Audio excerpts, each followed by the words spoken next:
On my page. True. Yeah. Hey, good evening, everyone. Good evening. Good evening. Welcome to the show. If this is your first time joining us, this is Woke Wednesdays. We do this every single Wednesday. We do a different topic every single week. My name is Herson Sanchez. I'm a PhD student here at Florida International University, pursuing a PhD in education. And you want to introduce yourself? Sure. Tell the people who you are. My name is Martin Felix. I'm a recent graduate from FIU in biology and a minor in psychology.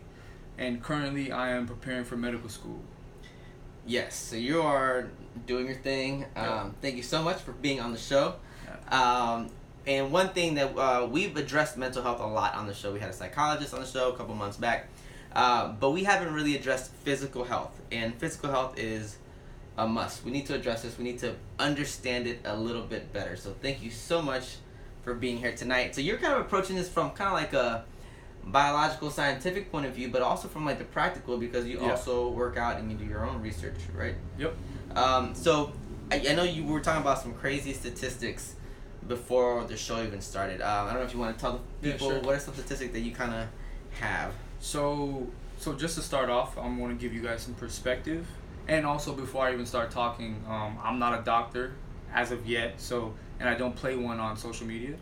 But so perspective-wise, currently in the United States, more than half of the population is considered obese. And also, with that being said, with that statistic, that leads to a huge onset of cancer, diabetes, hypertension, cardiovascular disease, you name it.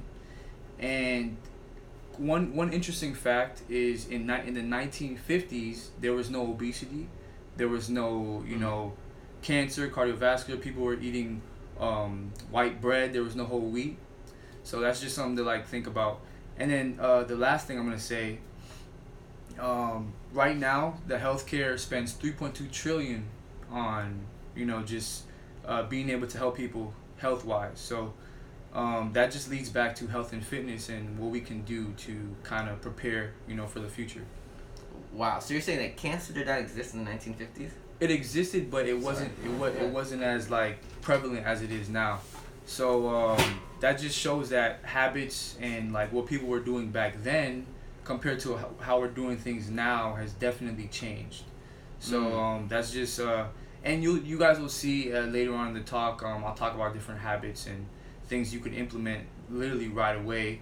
But back then they were doing it right, supposedly, because there was no obesity like that. There was no cardiovascular disease as much as it is today. So and y'all, please feel free to ask questions. Please comment whatever you're thinking about. Martin is here just to kind of drop knowledge on us and be insightful. So if you have any questions about anything that we're saying, please feel free to stop us and pose the questions here in the comment area. So a lot of these diseases that we're seeing now are kind of pretty new, right? Especially in the United States. Yeah. So I mean, back then, the leading causes of death were like accidental deaths, car accidents, people, those kind of things. Nowadays, currently in 2007, the leading causes of death is cardiovascular disease.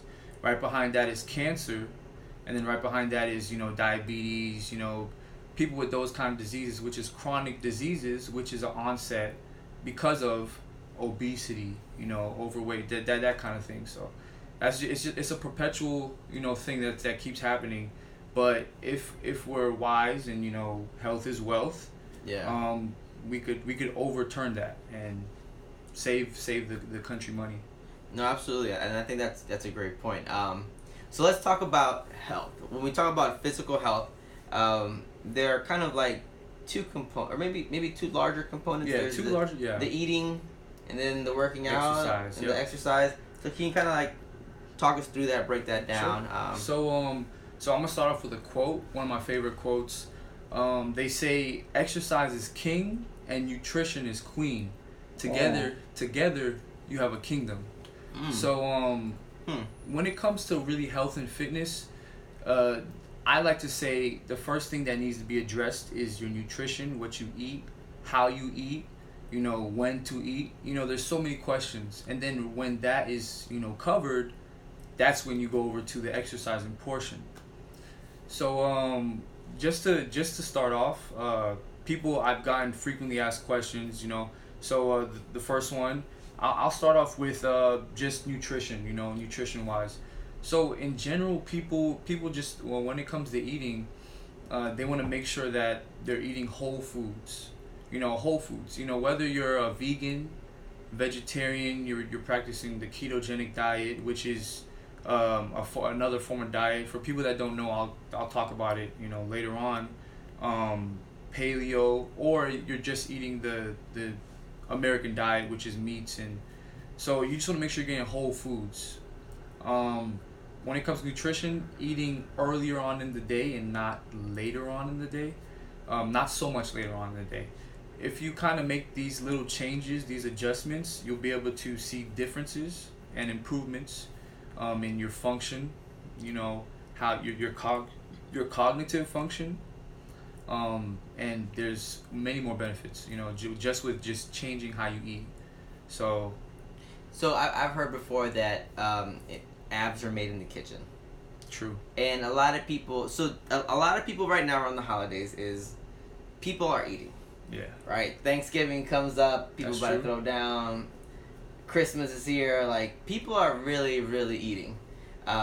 People are not really worried about working out. In most of the country, except for Miami, it's cold.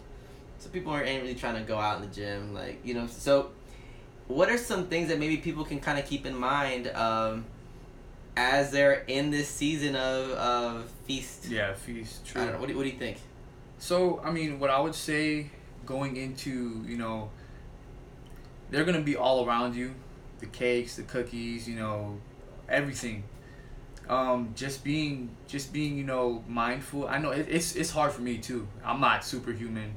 But just when it comes to that, just know you're going to have all those, you know, carbs or everything in your body. Just, you know, maybe go for a nice workout because you're going to have all that energy. You're going to, you know, when it comes to the holidays, I usually, whenever I eat a lot, I know the next day or, you know, the day after resting, I'm just going to go hit it hard. And you could, in my opinion, for holidays, you know, that's 2 days, you could use that day and just enjoy your family. But once you develop these habits and these routines, which is what I go strongly on. So I'm not someone who's going to tell you, oh, do this and tomorrow you'll be fit. Or I'm more so, once you develop your habits, once you develop, you know, once you understand, you know, what your body does when you do this, that's what I, you know, advocate. Just, you could enjoy the holidays with your family and then just go back into your routines. It's like, you know, it won't really affect you like that. So just have that mindset of, you know, slowly developing habits and routines that you can always fall back on after the holidays. So one thing is that some people are gonna start working out come January. Yeah. Right? These New Year's resolutions come up. So after you've been kind of feasting for about a month, or maybe you've been feasting all year. Yeah. What are some ways that, like, smaller steps that people can take to kind of begin a healthier diet? And when I say diet, I don't mean like, you know, a 30-day diet, you know, where you lose 30 pounds, like these quick schemes. By diet, I mean, you know, like kind of like a healthy, balanced type of way of eating that you should be engaging in, you know, for the most part daily. So what do you think are some steps that people can take to kind of get into these kind of basic practices? So one thing you could start right away tomorrow and do is the time you eat. Mm-hmm. So I currently practice this myself. I do time restricted feeding, and there's also intermittent fasting. That's good, because we just had a question about how do you feel about intermittent fasting? Sure. Intermittent fasting is absolutely wonderful. I definitely think what is that. it?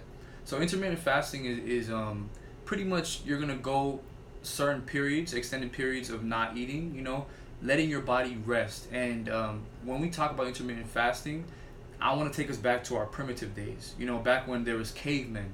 Back when people didn't have food every day available like we do now. So people worry that, oh, if I do intermittent fasting or if I fast, I'm going to lose muscle.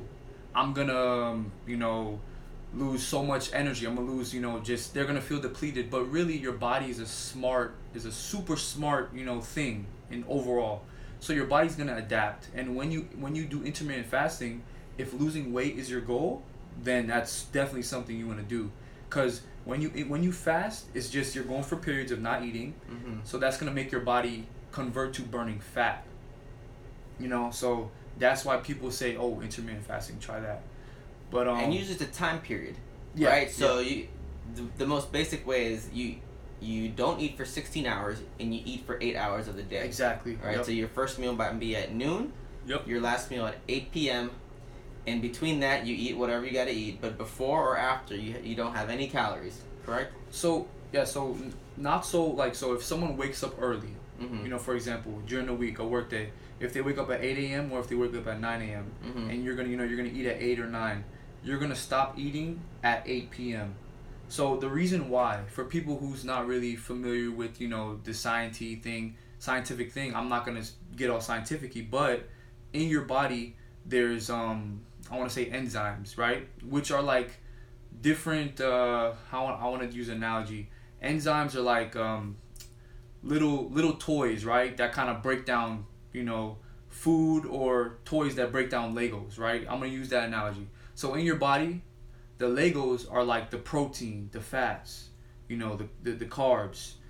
Those enzymes are breaking down the food. So in the morning, those enzymes are awake. They're, all of them. They're ready to work. But as you get on to later on in the night, those enzymes go dormant. They go to sleep. So they're not really active. So if you think of a traffic light, right? If a traffic light is working, cars are going by. Cars are going, smoothly. But then when Irma hit us, right? The traffic light went out. What happened? There was accidents. Cars are crashing. That's what's happening to your body late at night. You feel? Yeah. So that's why you want to, if you're gonna do time restricted feeding or intermittent fasting, you want to set it up to where you're getting a majority of your portion of food earlier on in the day, right? And then start that fast kind of in the latter portion of the day. Like, so if you start at 8 p.m., you don't eat after that until the next day. So you're saying that these enzymes, right, are things that break down food, right? And they are more active during the day. Yes. And it's in the evening time that they kind of begin to slow down and relax. So it is kind of the reason why people are always told don't eat too late at night. Exactly. Yeah. As a kid, I was told that. I was like, why? Why? But as over the years, I've gotten really into fitness. I've gotten really into understanding the physiology of the body. I understand why. Your kidneys, your liver, your heart, all these enzymes in those organs, right? In the liver, they go to sleep. They it's not that they go to sleep. It's just they're not as active. So food is just sitting in your stomach. Yeah. While you're going to sleep, and it's not getting digested. You know what happens? It gets stored as fat. That's why the obesity epidemic is continuing and not slowing down, because people just don't understand, and we're not told. We're told, but we're not really given a good explanation as to, how to eat, when to eat. So I had no idea this thing about enzymes though. Yeah. So what happens? So people like to drink. Yeah. Right. Okay. So what happens at night when you said the liver? You said the liver. What else is breaking down? The liver, the kidneys, the heart. They're slowing down at pancreas. Night. Yeah, they slow down at night. Slow down at night. Yeah. So this is part of the reason why it's so hard to break down food at night. Yes. Okay. So what happens when you're going out for a night of drinking? And then you might, in Miami, we party till 4 or 5 in the morning. Facts. And then you're hungry, so you go get some food, some drunk food, and everything is still dormant, tired. What is happening kind of to your body? Like, what's going on? So you mentioned drinking, and this is a frequent question. This is a lot of people ask me this, even today. Yeah. First thing I'm going to say, alcohol and just, exercising and health obviously isn't a mix, but, it's definitely, we can't avoid that. I drink, I go out with my friends. So usually what I do when it comes to drinking, and eating and health, when the body has alcohol in the system, alcohol is considered a poison, right? So the body's number one goal, it prioritizes alcohol, and then it deprioritizes the fats, the carbs, right? So those don't get digested in the body as well, because it's focused on the alcohol. So what happens is all that food you're eating late night, you're drunk, you're drinking, it gets stored as fat. So what I do to kind of counteract that before I go drinking. So real quick, because you said a lot right now. My bad. So the alcohol that goes into your body is mostly focused on breaking down food. Yeah. But when you put alcohol in your body, because it's a poison for your body's focused on getting rid of that. Yeah, getting rid of the alcohol. So now its attention is on the alcohol instead of the food that's going to come into it. Exactly. Okay, I'm with you. So your body's focused on breaking down the alcohol and secreting out of the body via peeing. Alcohol is a diuretic, which means it makes you pee a lot. That's why. So that's why what I do. Yeah. If I know tonight, if I know I'm about to go out rehearsing, we about to go get some drinks. We about to do this tonight. We about to do it. Hey, you got a little wine, huh? But I'll eat a lot of protein and I'll eat a lot of fiber.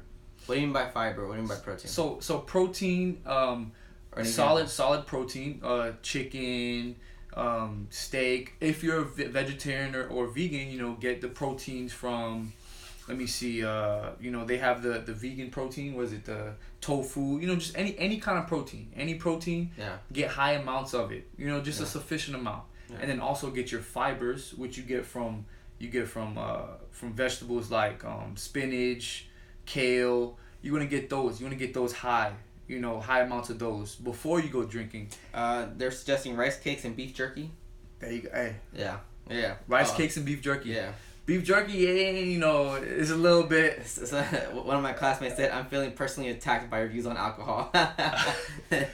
I mean, look, I have nothing against alcohol, but I'm just saying. Just joking, yeah. Oh, okay. They said hemp is a vegan protein. Beans and vegetables also have a lot of protein. Exactly. Okay, I didn't know that. Yeah, there you go. Yeah. Just protein. I want to put a huge emphasis on protein, and that will kind of delay the whole offset of alcohol in the body, and then also you want to have a minimum amount of fats and carbs, more so fats, because of what I said before. What's an example of fats? So fats are going to be the chips, the cookies, the just the little snacks, the snacks that the American diet contains, and what we're all used to eating. I remember in undergrad I ate a lot of chips and cookies, all that. So just being aware. Later on in my undergrad, I started prioritizing the protein. I started prioritizing the fibers, and I noticed that I wasn't that intoxicated because it offset that imbalance from alcohol. So that's something that I found was really interesting that you could kind of implement literally the weekend coming up. So what about the the following day, your recovery after you had a long night of drinking? If you follow this getting the high sources of protein and fiber, did you feel any different the following day with the hangover process? Not that I know what hangovers are, but just asking for a friend. You're less inclined to have a hangover. So let's say the average amount of drinks, someone 3 drinks, right? Or we're college students, 8 drinks, right?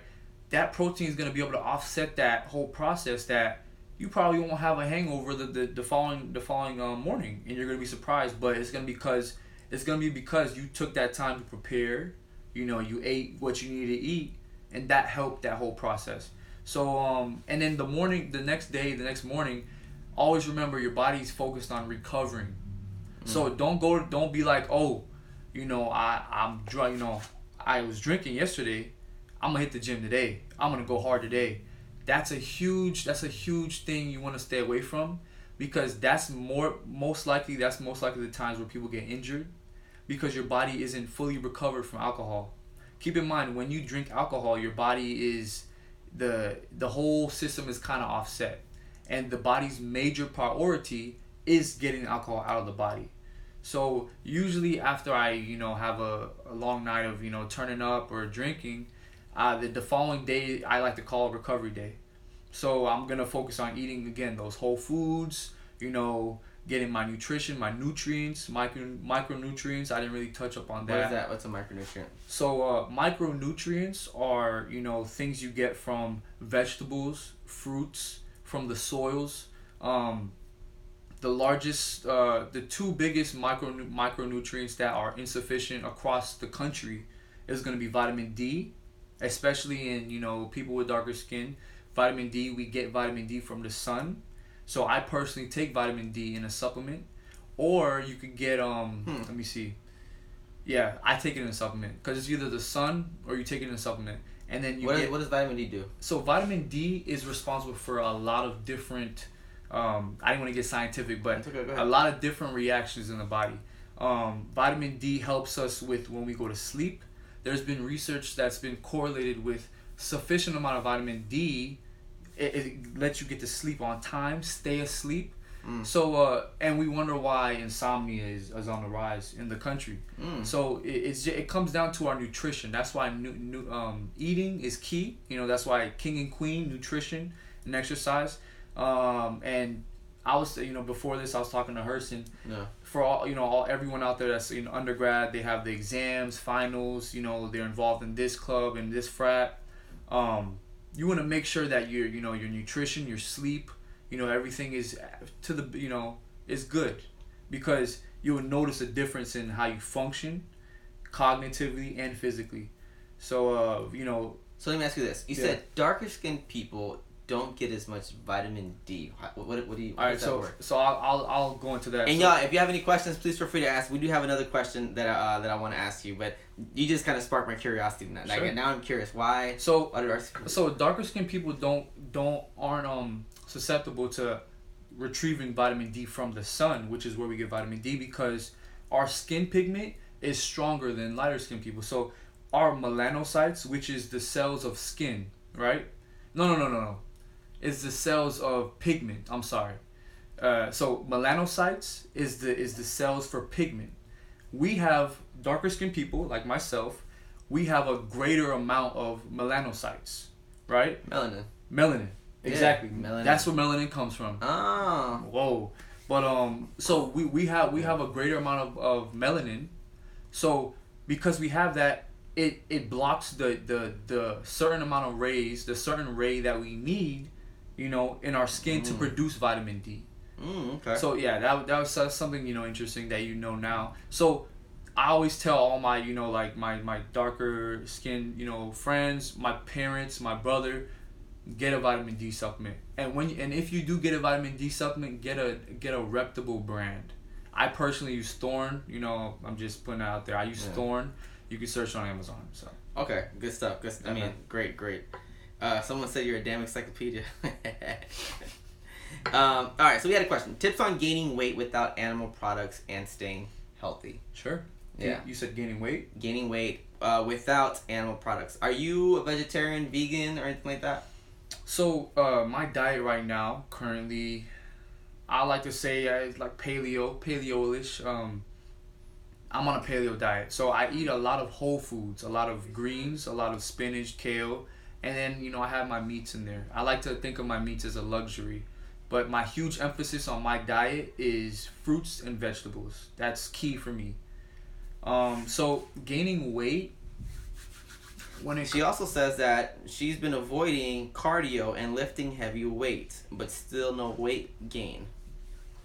She's been avoiding cardio and lifting heavy weights, and still no weight gain. Yeah. So she hasn't been lifting heavy weights. No, so, she has. Oh, she has. Oh no, so she hasn't. She hasn't been. Yeah, she hasn't been lifting heavy weights or doing cardio. Yeah. So yeah, I definitely I recommend you want to get a little bit of weightlifting in there if weight gain is your goal, and then also what you're eating too. If you're not eating sufficiently, if you're not eating, you know, enough, your body's not gonna convert to, you know. And I'm assuming you want lean gain, or do you just want to gain weight? Yeah, she'll answer that in a second. Okay. Question: you said get sufficient amounts of food in you. Yeah. So you're saying that there are insufficient amounts of food. Yes. There's a sufficient amount of food, and then there's over. Yes. Right. So how can people track? Because you're kind of a little talking about calorie intake. Yeah. Right. Yeah. So how can people track how many calories they should be eating in order to stay at that particular weight that they're at? Sure. So when we're eating throughout the day, the what is it, 3 meals, 4 meals, 5 meals a day, that's a Western kind of thing. You know, we're in the Western society. That's not how we should eat. We should really be eating. I eat 2 to 3 meals, you know, but in those meals you want to have a sufficient amount of protein. So for guys and girls, you want to have anywhere between 30 to 50 grams of protein per meal, right? And just, you know, You're talking science now. Yeah. I'm gonna break it down. Yeah. So, someone How's We Fit is saying macros. I mean, how? She's saying macros is like a thing. I don't know. Yeah, macros is like protein. So macros is your protein, your fats, and your carbohydrates, right? So when I was talking about protein, for earlier on the follower who asked for how to gain, you know, some weight, you want to make sure you're getting adequate amounts of protein in your meals. So not too much, not so much carbs and fats, but I like to just emphasize that protein. Make sure you're getting at least anywhere between 30 to 50 grams for guys, 30 grams for girls, because that's gonna start up protein synthesis. And protein synthesis is when your muscles grow, your skeletal muscles grow. That's what gives you that lean mass increase, right? That's what's gonna keep you lean and maybe gain a couple weight. So here's a question, because even when we talk about How's It Fit saying 1.5 to 2.0 grams of protein per body, that's like very workout-y language. It is. That's like very like gym-like language. Like, you know, your everyday folks that we don't know what this means. I don't know what this means. True. So I've seen where people are like, you know, this is like a portion of the meat that you should be eating, like a fist. Yeah. What are do you have like maybe some websites that could kind of help break this down a little bit more too after the show? Sure. Or maybe like, what should you have on a plate? Because people do like the plate metaphor. I have a recommendation because I myself, like we were talking about earlier, I don't count my macros. I don't count micros. I'm not huge on that. Okay, because when people get too caught up with counting those, you it messes up your momentum. So what I recommend, getting a reputable whey protein, guys and girls. Okay, I personally use Ascent Native Whey Protein. You get it on Amazon, but just any good brand of whey protein, and implement if you want to gain some weight, implement 2 protein shakes in your day along with your meals. You know, a good whole full kind of meal, right, with some greens, some fruits, some veggies, and some meat, of course. And then have those shakes. That will kind of help you along the way. Okay. Getting that sufficient amount of, you know, stuff you need. I think that's good advice. No, yeah, absolutely. Someone asked about detoxing. What and about cleansing the body. What do you think about that? I know there's like different things that you can take. Yeah. I don't know. What do you think? So I'm gonna start off first by saying I like to go from a natural standpoint. I don't like using so many products. So I'm gonna take it back to your diet and fasting, right? Cleansing, right? When you fast, that's the body's way of cleansing itself, right? So I'm gonna use the analogy. When you move into a house, the house is empty, right? The house has to be cleared out first, right? Before new furniture could be put in. That's essentially what's happening when you fast. You're giving your body time to take away all the damaged cells, the damaged proteins, right, in your body, and make room for new cells when you eat more food. So that fasting, in my opinion, is the best cleanse you could do, but doing it right. Like I said, I'm not a doctor, you know, I don't play one on social media, but make sure you know, just do a little bit of research. Ask your physician, you know, fasting, what kind of fasting? There's different kinds of fasting. There's intermittent fasting, time restricted feeding. There's, you know, 24-hour fast. There's 40-hour fast. But you want to make sure it works with your situation. Okay?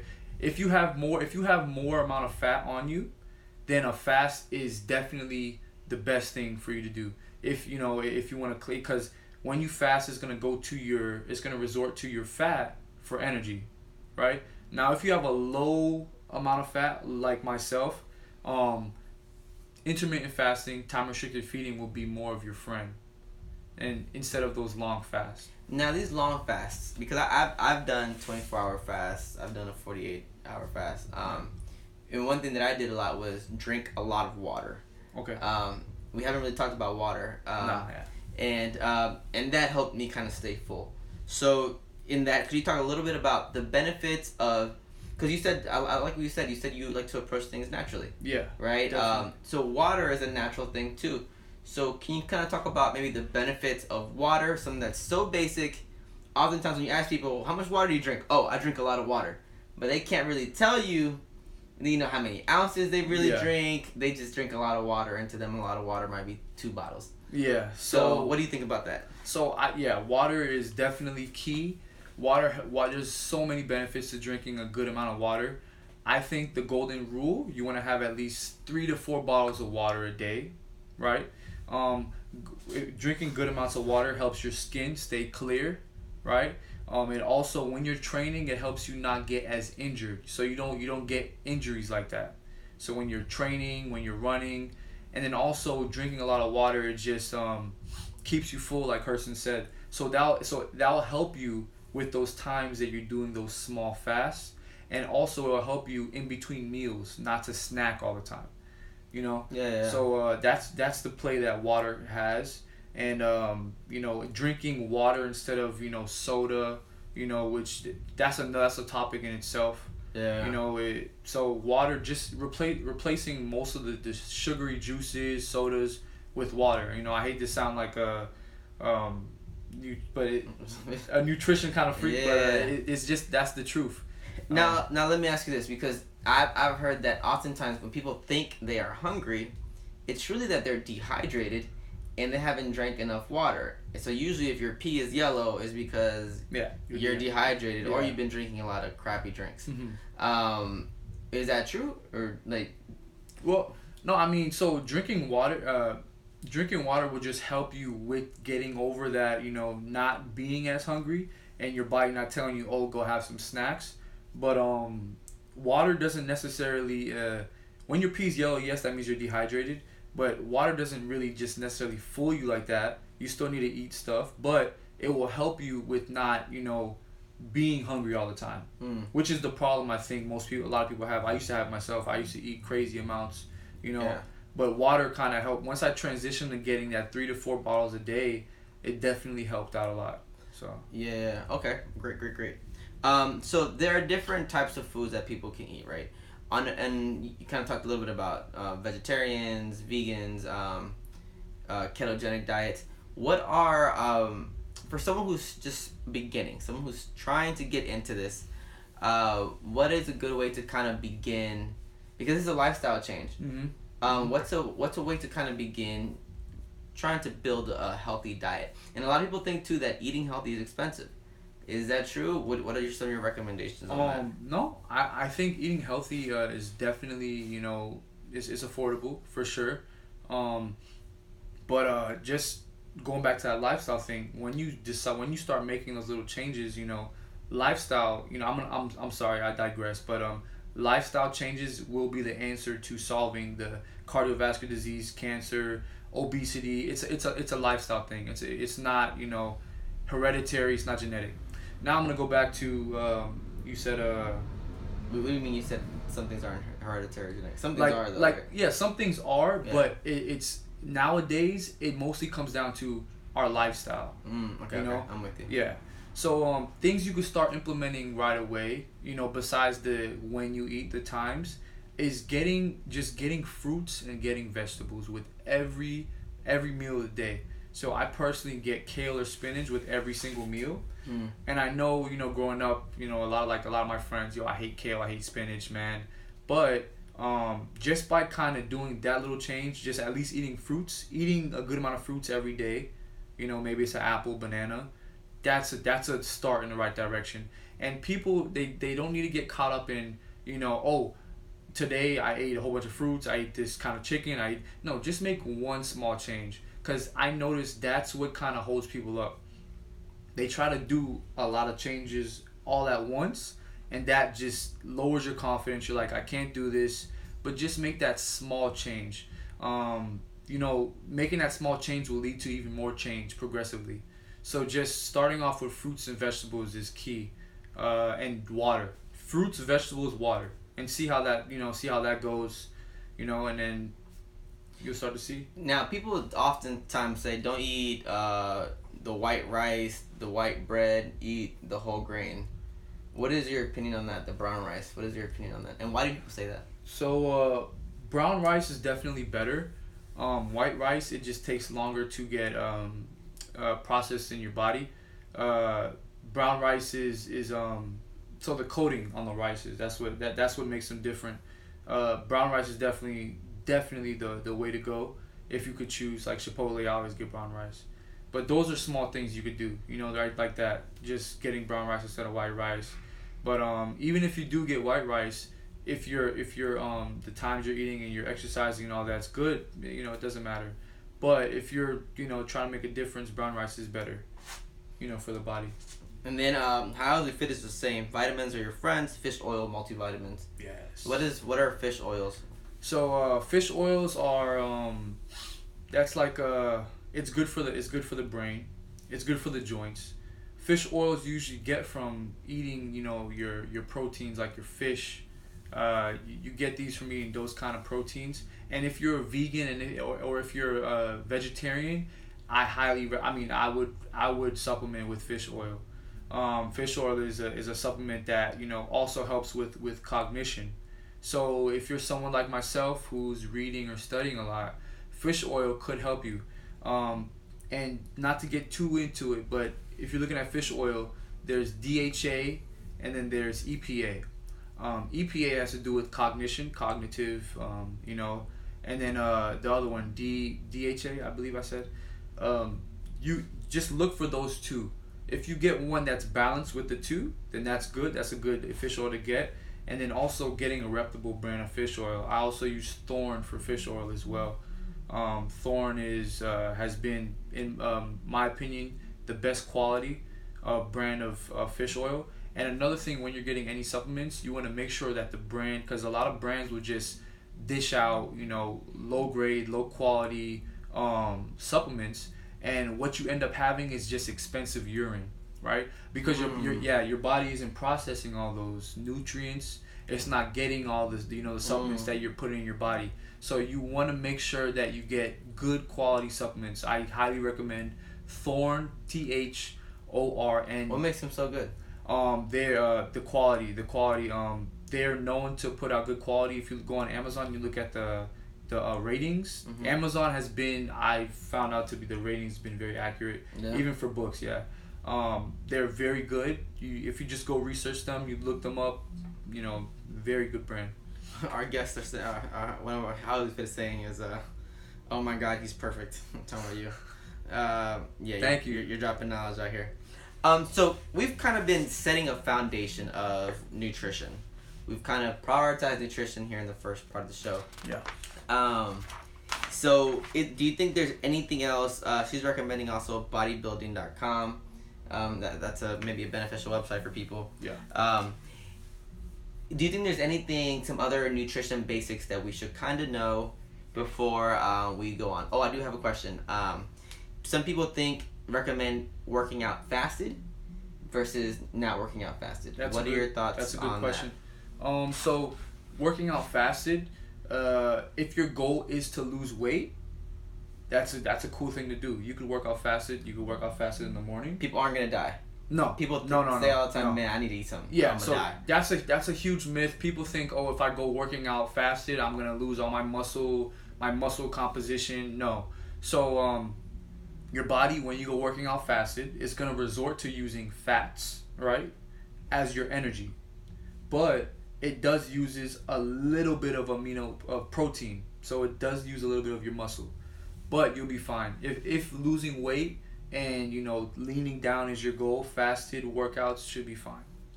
Okay. Yeah. And then you can also eat before going to work out. Yeah, that's okay. And you could supplement BCAAs, branched chain amino acids. That's another thing too, while you're fasted. Okay.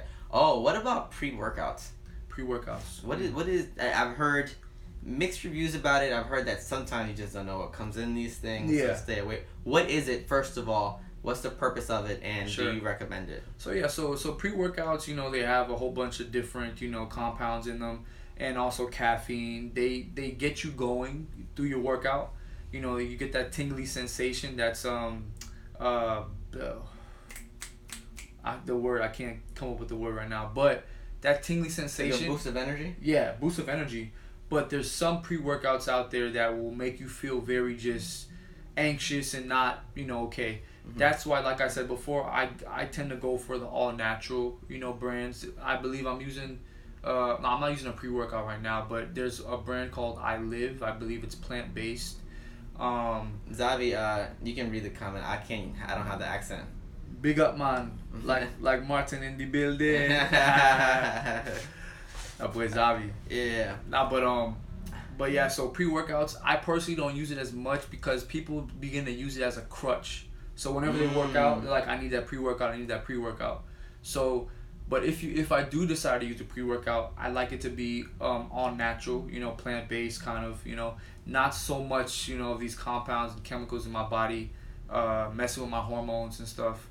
So if you do decide to go pre-workout, my recommendation is all natural, plant-based. Use the pre-workout.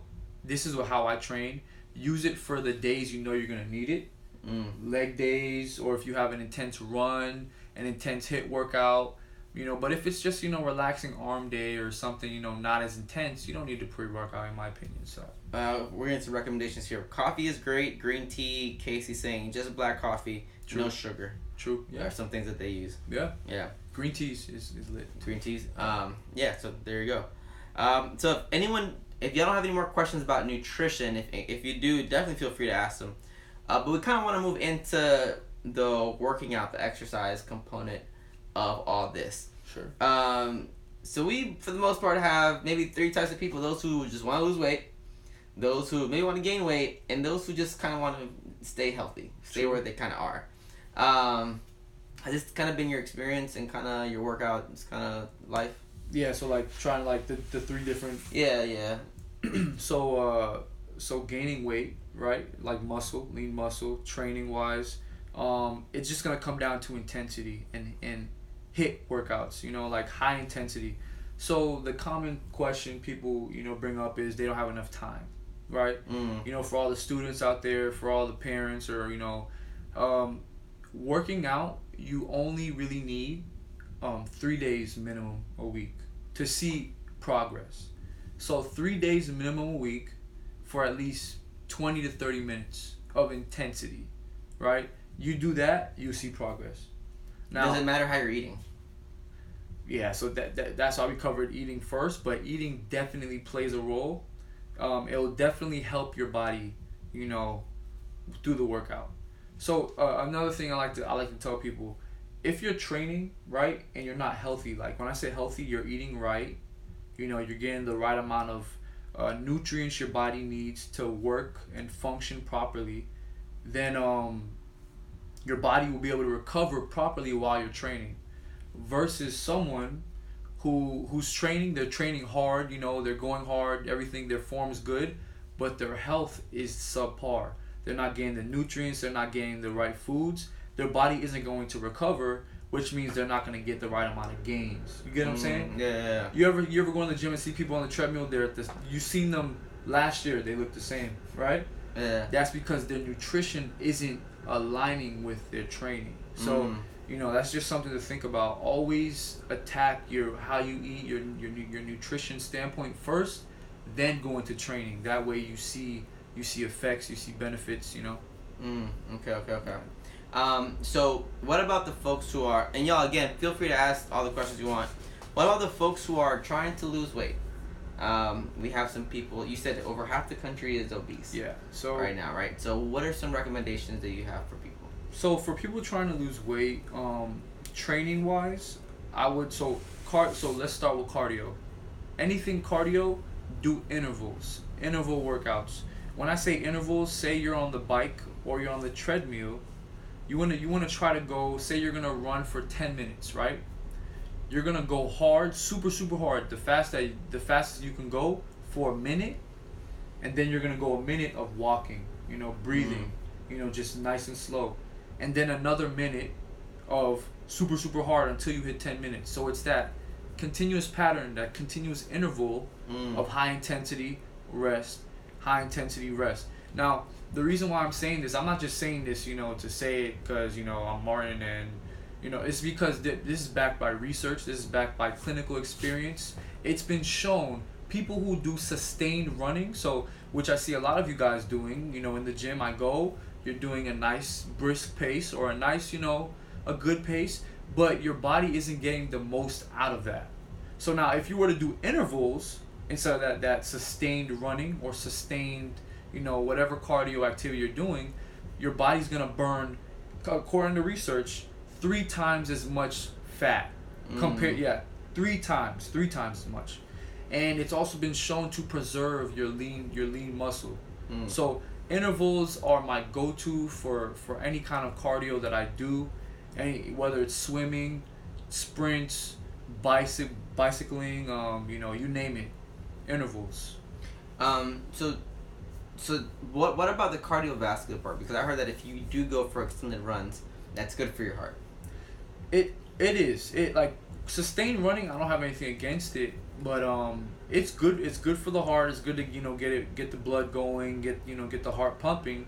But if efficiency in losing weight and burning fat is your goal, I'm suggesting intervals. Now, for on the cardiovascular side, keeping your heart healthy, making sure the blood is is circulating properly. Sustained running is good. It's very, it's a good form of meditation. We were saying that earlier. Which I'll touch up on.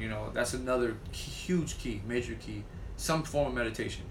I digress. But so going back to the sustained running, it's not bad for you. But I'm saying if losing weight and weight loss is your goal, definitely you want to try doing intervals. Real quick, we got a question. How many days should you use to recover before hitting the same muscle group again? Good question. So I like to go 4 days, 3 to 4 days of recovery, sometimes even 5. So now that depends on the muscle you hit. If you hit a muscle like legs, which is the largest muscle on your body, I like to personally take 4 to 5 days. Now the reason why I'm saying this, now I'm gonna use another analogy. When you train a muscle group, think of, you have a box, right? You have this box, and in the box, when you're hitting legs, right, you're putting a hole in the box. Okay, this hole in the box represents the amount of energy and the storage systems your body has to have that output of squats, leg presses. You need some form of energy to do that. And then if you hit legs a day after or 2 days after, that hole still isn't refilled. Now, when the hole gets refilled, that's the form of recovery, right? So that's why recovery is crucial. So in anybody that out there that's trying to get super buff or ripped, or they're trying to see muscular gains, recovery is 3/4 the battle, all right? 1/4 is the training, going hard, but that recovery process is key. You want to make sure you're sleeping, right? If you're not sleeping, your muscles isn't growing. While we sleep, that's when growth in muscles, skeletal muscles. That's HGH. Exactly. Yep. I know a little something. You feel me? I know a little something. Yeah, I know something. In REM sleep, that's that deep sleep. That's when true muscular growth. That's when recovery is happening. Now, if you're those, I know in college it's very difficult. Definitely incorporate naps. That was my thing. Yeah. Come back, take a nap. Because you definitely need to make sure you're getting adequate amounts of sleep, and you're recovering by eating adequate amounts of food. The right food, whole foods. So that's why 4 to 5 days for legs, and then if you're doing arms, you could do 3 to 4 days. So gauge it like that. So what about like your going to the gym? Zavi's saying he has to change his running tactics now. So do you do any cardio, like, or so if someone's trying to lose weight, do you recommend they do cardio? Do you recommend they lift? Combination of both? It depends. Combination of both. So if someone's trying to lose weight, lifting weights has been shown to burn twice as much fat versus just doing cardio. The reason being, lifting weights is an anabolic, which means anaerobic exercise, right? That means it's without oxygen. Cardio is with oxygen. It's aerobic. So anaerobic exercises burn twice as much fat because it's without oxygen. So your body's working, 2 times as harder. What do you mean it doesn't have any oxygen? What do you mean? So when you're training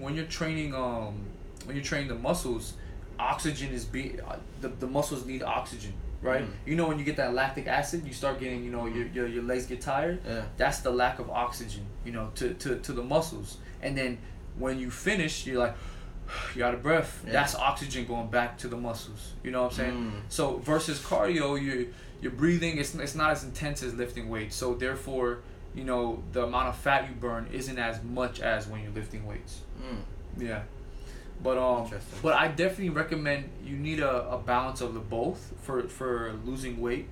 You want to have the intervals, intense cardio and then the intense lifting. And then the combination of both is just, three sessions a week, 30 minutes, you'll see results. That's facts. 30 minutes of both lifting and running? One day lifting, another day running, another day lifting, or you can do one day of both. 15 minutes cardio, 15 minutes lifting. There's many different ways you can do it. Okay. So I want to continue this. Instagram kicks us off after the first hour. We still have 9 minutes, but I do want to ask you a question, and I think it'll kind of take us over. So I'm going to end it, and then I'm going to restart it. Sure. All right. Y'all, so make sure we're about to restart it right now. So just give us 1 second.